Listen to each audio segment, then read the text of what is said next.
su itu memang ada. Ada yang menghina Nabi, seorang ulama, akan tapi menghina Nabinya sendiri.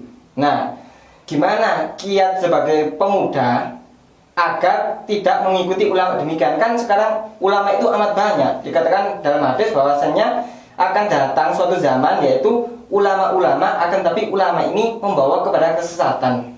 Seperti itu. Ya begini ya, kita harus punya standarisasi ulama yang bisa dipakai panutan ya. Pertama, kita melihat zahir. Karena menghukumi sesuatu itu tidak bisa secara batin.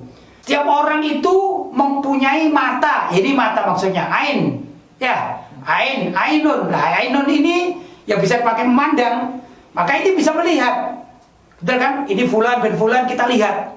Maksudnya kita lihat juga, kita dengar apa yang dikatakan. Ini perilakunya bagaimana orang ini, kita lihat secara zahir. Ya, itu umumnya manusia. Tapi tidak setiap orang mempunyai ainul basirah. Ainul basirah yaitu sesuatu kekuatan dalam hati yang bisa menilai orang, bukan dilihat dari mata. Ya, tapi dari hati. Ini ada orang-orang khusus. Itu luar biasa ya. Biasanya adalah kekasih-kekasih Allah diberi namanya ainul basirah. Melihat sesuatu dengan ainul basirah. Ini yang tidak mungkin ditipu.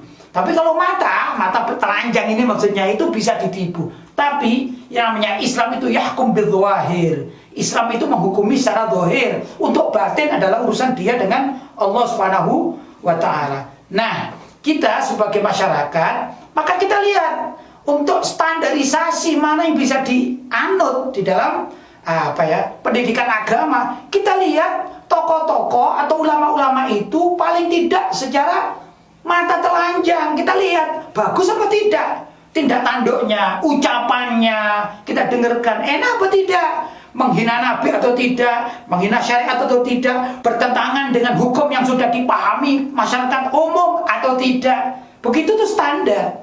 Maka kalau ada misalnya seorang tokoh ya yang berperilaku atau berkata-kata atau berstatement bertentangan dengan kaidah umum, tinggal aja karena ini jelas ulama su. Begitu ya secara zahir. Tapi kalau kita melihat ada ulama-ulama yang di dalam penyampaian keagamaannya atau ilmunya ini sesuai dengan Al-Quran, dengan hadis Nabi, dengan pendidikan ajaran yang dulu pernah diterangkan oleh orang-orang tua kita, juga khususnya ulama-ulama salaf terdahulu, kok sesuai, maka pegang ini. Karena apa? Dia bisa menempatkan dirinya di depan masyarakat dengan tidak bertentangan dengan kaidah umum, yang kaidah umum itu sudah dipahami kebenarannya oleh masyarakat. Contoh misalnya, Nabi Muhammad itu kan orang yang dilahirkan secara sempurna. Ya dah, itu siapapun umat Islam akan mengatakan demikian dan meyakini. Maka kalau ada orang mengatakan bahwa Nabi Muhammad itu dilahirkan cacat atau rembes misalnya, atau dan lain sebagainya, buruk dan itu, ini jelas bertentangan dengan kaidah umum. Jangankan ulama yang benar-benar faham tentang Nabi Muhammad, orang awam aja marah kan.